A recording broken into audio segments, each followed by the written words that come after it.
ever felt like doing something or done something and it didn't hit the way you thought it was going to hit? Or maybe you've been doing things that you said for years that you would love to do, but it just feels kind of like bland in a way. I'm here to tell you that if that's happening, it might not be what you're doing, but how you're doing it and how you set it up. Today, we're talking about how small changes in your environment, your energy, and your mindset can turn ordinary tasks into something unforgettable. If we haven't met yet, my name is Isabel, and on this channel, we talk all about embracing your weird in order to build a better brand, business, and life.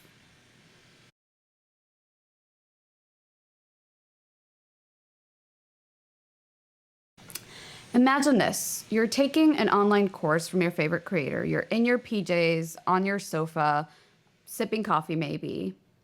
And now, imagine this. You're taking a workshop from your favorite course creator live, surrounded by like-minded people with energy buzzing around the room and ideas bouncing back and forth. The content is the same. It's your favorite creator teaching on the same topic, but the vibe and the energy is totally different. And the reason is a magic thing called context.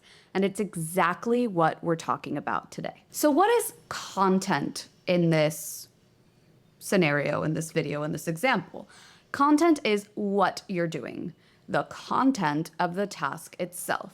It's what you're learning, what you're writing about, what you're creating, what you're reading, the information itself. Now, context, however, is how you are doing that. So how the experience is, where the experience is, what the energy is, what the vibe is. And the thing is, context transforms how the content is perceived and therefore how you feel about the content. And what that means is that the secret to living an extraordinary life might have to do a little bit more with context than with the content itself. Now let's take journaling as an example. You could wake up and set a 5-minute timer and turn on all the ceiling lights and scribble fast on a scrap of paper what you wanted to journal, right? Or you could wake up a little bit earlier, not set a timer, light some candles, maybe turn on one single lamp, pick your favorite journal, your favorite pen, and sit down to write. Which one feels better? Now, yes, there are some days when we might only have time to do number one, but you have to admit that between one and the other, the second one feels a lot better. The vibe, the energy is different. Now, again, the journaling, which is the content, hasn't changed. What changed was the context around the journaling. And it can turn any chore or task or project you have into something extraordinary, into a ritual, into something sacred. Another example I see coming up a lot are people who can work from home, but they choose to work at coffee places, for example. And again, it's because the content, the actual work you have to do doesn't change, but the context, being at home by yourself versus being in a coffee shop with people buzzing with energy and other people working as well, is completely different. If you're enjoying this video, I'd really appreciate it if you like and subscribe. It really helps this channel grow. And if you are enjoying it, I'd also love to know in the comments, what's one thing you can change the context of in the next week? Life isn't just about what we do. It's about the experience of doing it, of creating a meaningful context. And when we put intention behind creating that meaningful context, we elevate the ordinary into the extraordinary. Context can boost our mindset, it can boost our energy, and it can even rewire how we remember an experience.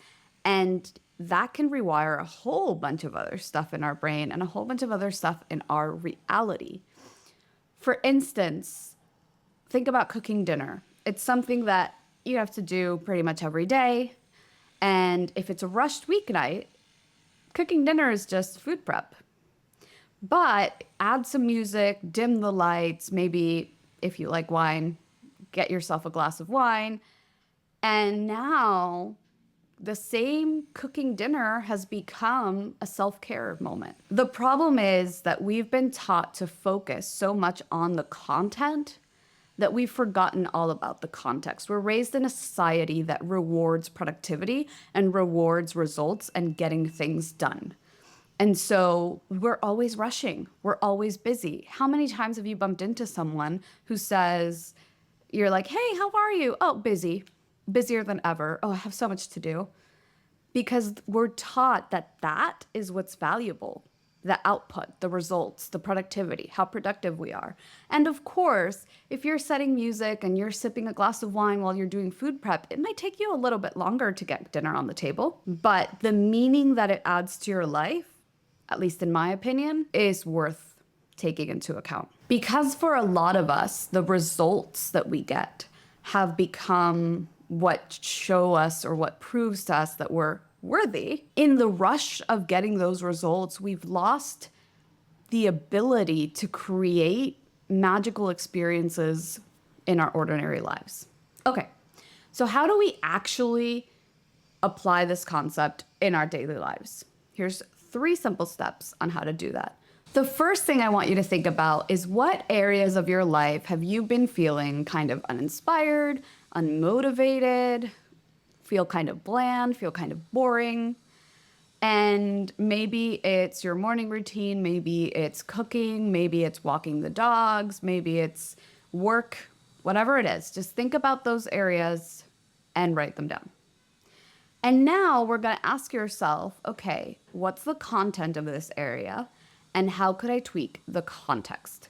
So let me give you an example. Let's say that you've been doing workouts from home using free YouTube videos, right? You doing them in your living room, you kind of move the coffee table, do your thing for 20 minutes, move the coffee table back, and you're done. You go take a shower. But you've become bored with it, and so you've been skipping a lot of workouts lately. The content of a workout is simply to move your body for fitness and health, right? So how do we change the context? Could you sign up for an in-person class this month? Could you sign up for an online group class this month? Could you ask a friend to come over and do the workout with your friend? Or maybe get an app like Copilot changed its name. It used to be called Copilot. If you Google Copilot, I think it's called Trainwell now. But using an app like Copilot where you have a personal trainer who creates these workouts for you. Or could you get a beautiful, fun new workout outfit? Or maybe it's, you know what, for this week, all I'm gonna do for 20 minutes is I'm gonna set the best dance playlist of my life and dance around the room. Even if it's not a structured workout, I'm still moving my body, right? What can you do to change the context of the content that you're struggling with? Step number 2 is to think about ways where you can engage your senses. If you're crafting a context that feels good, we don't just want to think about, our eyesight, which is the first context that we usually take into account. We want to think about smells, tastes, sounds, feelings, touch. So if you're elevating your journaling practice, for example, it might be lighting a candle. It might be finding a pen that you really like the feel of as you write.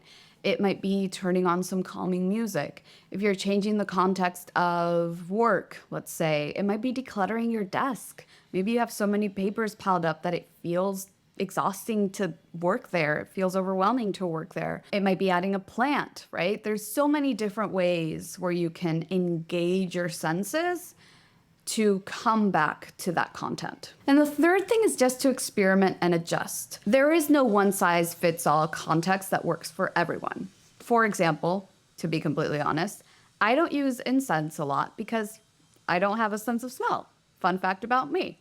And so I don't smell them. However, I still light candles because I like how they look and I like the moody lighting that it makes, even if I can't smell them, right? So there is no one size fits all. What works for me might not work for you.